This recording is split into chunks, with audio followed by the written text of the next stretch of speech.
Hello guys, welcome back to the channel. Today I thought I'd do a bit of a vlog for you, just getting the Jeep ready for a busy weekend. We've actually got two different events at the same weekend, so I just thought I'd grab the camera, get it on its gimbal, see if we can try and get some decent footage, as I'm still learning how to use all this stuff, and just show you what I'm doing with the Jeep this weekend.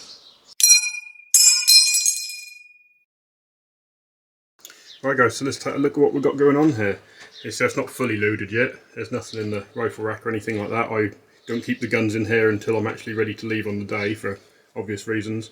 So yeah, basically this weekend I'm going to put on my full D-Day infantry impression, and I thought I'd take the vehicle and everything set up as though something that could be used by the 2nd Armour on D-Day.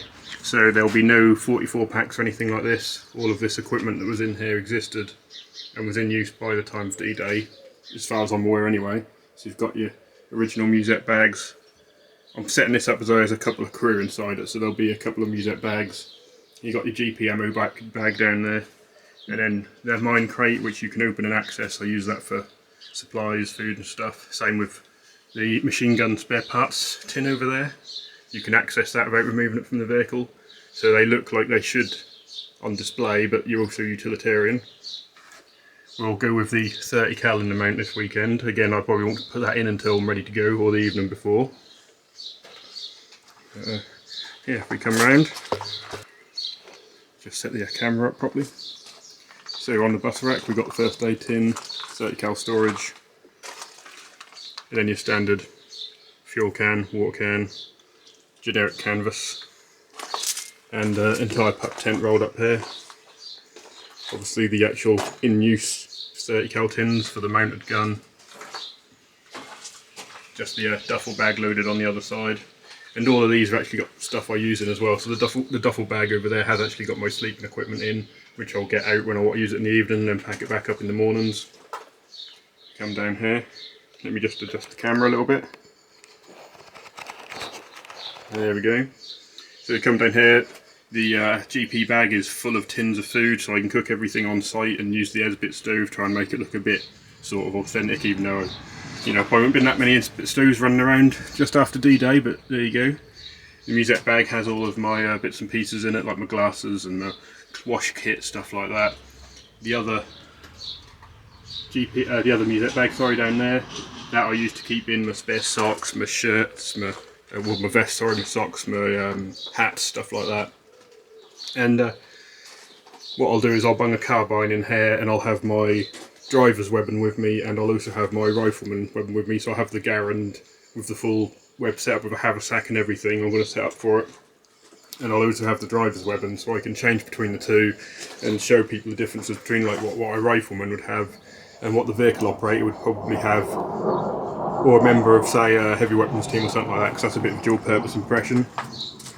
Just shove my e-tool down there.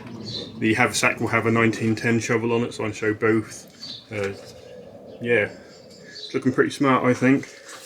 I mean, some people will say that's a bit over the top, but again, my Jeep is specifically meant to be like an armoured divisions Jeep, and there's plenty of photos of them on D-Day and in the Normandy invasion where they are just fully loaded. And as D-Day is literally on Monday, I thought what better way to really do this display than have a bit of a theme rather than doing any of the late war stuff. As you know, I normally do a bit more late war stuff. So what I'm going to do now, because this is all again I'm going to set up in it for now, is I'm going to do a quick check over the vehicle, probably go through that with you, and then I'm going to fire it up, and if the weather holds, just take it for a quick spin, make sure everything's happy with it. Right guys, so I moved the light over for you, lifted the bonnet up here, or the hood for you Americans. Just get a bit of extra light in here as well. So yeah, I'd just give it a quick going over before I take it, because this is probably 20 or so miles that I'll be going. Just make sure that nothing, whilst that's sat oiled, or sat idle, sorry, has developed any weird leaks or anything like that. Just make sure there's no oil flying down any part of the engine or anything stupid like that. It looks pretty good to me. Just have a look at go over. So no, that's alright. Just check the oil. What have we got here? Oh, if I can get you in focus. Normally have the camera set up so it looks at the closest thing, but not today. Right, oh well, that's fine, that's the level it always is. Mine never sits on the full mark, it always sits just under it. If you put it to the full mark, that seems to pretty much instantly go under it. So that's fine, I know that's normal for my Jeep. And no water or anything in that oil, looks fine. Just black and mucky, because again, my oil in my Jeep is always black and mucky as soon as you put it in. Yeah, it's just all looking pretty good here. So just going to prime her up.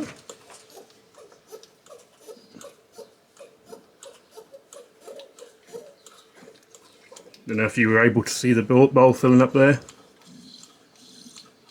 And now I can hear it going into the carb. Now let's just give it a bit of that. A couple more pumps. And let's see if she wants to fire up.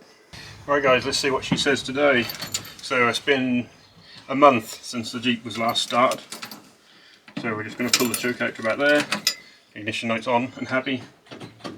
Just make sure we're in neutral. Oh, nearly.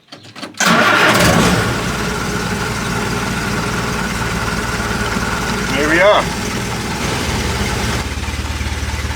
There you have to turn the choke down pretty quick once it's started.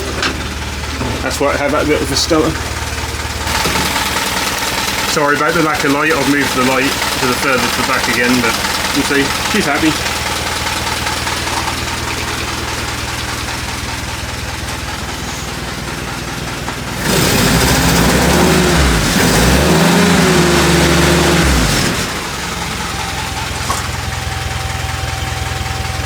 Right guys, so that went fairly well. I mean, sometimes you get lucky and she starts on the first crank. It depends if you've perfectly primed it normally.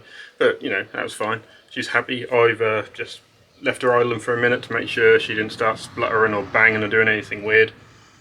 Topped up the radiator a little bit. I got a very slow leak in my radiator. So slow that there's no point pulling the radiator to do anything about it. Not yet anyway. So, next thing I'm going to do, I wanted to take her for a quick ride, but that's not going to happen because it keeps raining. So next thing I've got to do is fill up the old fuel tank. So Right guys, so as I mentioned, I think, I don't have a extension pipe for my jerry cans, so I can't actually just fill this up with a jerry can because I'm just going to make a ridiculous mess. So I have to do it all by jug, a little bit at a time, but that helps me monitor how much fuel I'm using because I don't have a working fuel gauge either, and I have no intention of fixing it because it's just a waste of time. So let's see what we do for a start, and that's I pull up this cushion here. And then I get the safety strap. I spin it around the right way and just use that to hold the cushion up. So on the Jeep you're sitting on the fuel tank, so you've got your big filler port here. If I just give it a nice crack, there you go, one cap. And then you've got this extension tube here which you can pull out and lock in position like that. So now I just need to get my fuel. Right guys, so basically I just use a jug to fill up my Jeep. So I've got my jerry can open down here, I've got my little jug, a little bit of kitchen roll because jugs always leak a bit. And simple really. All I'm going to do is tip some fuel into the jug. So there you go. Just put a bit of tissue here and just slowly.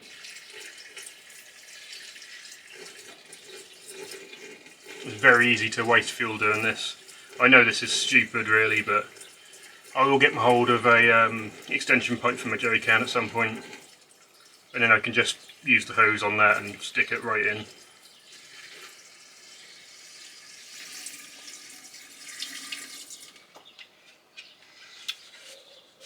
Right, so basically all I'm going to do now is repeat that process until that's at a level where I know the tank's basically full, just from experience. It's not too hard to figure out. There's a mesh at the bottom of this tube to stop like big bits of crap getting into the fuel line or anything like that. When the fuel has risen just a little bit over that mesh, I know the tank's basically full. So I'll do that now instead of boring you all to death for God knows however long this is going to take. Right guys, so I've got the tank nice and full now. I like to keep the tank on the Jeep full even when I'm not really using it to do long distances. I just prefer it that way, it keeps my anxiety at bay a bit. So now that I'll put some fuel in, I'm just going to add a bit of this. This is just like an additive, it just helps with the old engine, helps with the valves, stuff like that, because they were never meant to run on this sort of fuel. And even though I put the super unleaded into this, which is even higher in octane, I do that just because I'm not a fan of putting tons of ethanol through this old engine or through the fuel system more to the point. So I just add a couple of bits of this to that. This is pretty easy to use. You just give it a squirt like that. That should be enough for what I've added in. You don't use much of this at all. There you go, just add that straight to the tank. Pop your lid back on. These should be chained to the tank, but my chain's there, it's just kind of sitting in the fuel filler. Just not connected.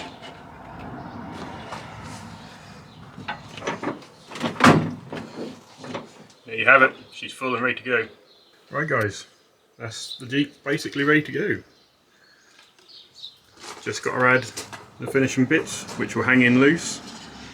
Carbine's going to go in the rifle rack.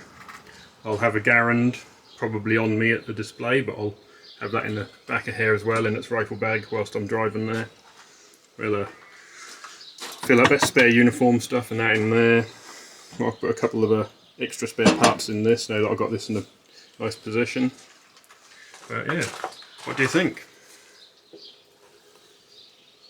I think she's looking pretty smart.